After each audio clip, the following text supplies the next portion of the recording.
Je m'appelle Yacine, j'ai 10 ans d'expérience professionnelle en France et à l'international dans différents secteurs d'activité et principalement dans le commerce international, la négociation internationale et le management interculturel.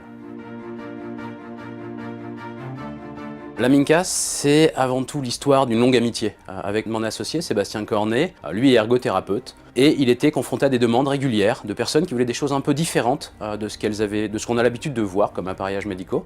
Et on s'est dit qu'on allait relever le défi, aller chercher des produits innovants, design et pratiques et les proposer.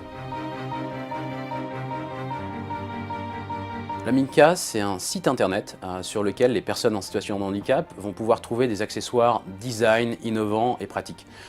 Les personnes en situation de handicap, ce sont des personnes qui sont en fauteuil roulant, qui utilisent des cannes de marche de manière permanente ou temporaire suite à un accident, des personnes qui utilisent un déambulateur et aussi les jeunes mamans qui ont des poussettes. On a aussi des produits pour elles.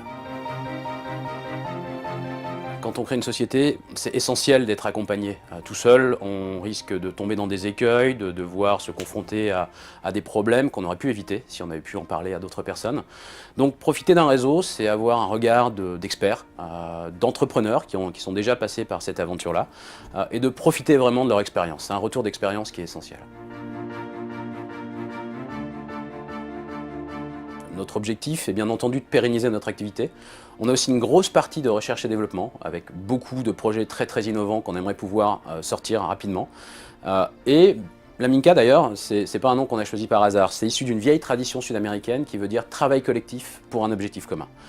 Et notre idée est de faire des passerelles avec d'autres activités innovantes dans le secteur du handicap ou dans d'autres secteurs d'activité pour avoir un impact positif sur la société et faire en sorte que le handicap soit déstigmatisé et ne soit plus une identité.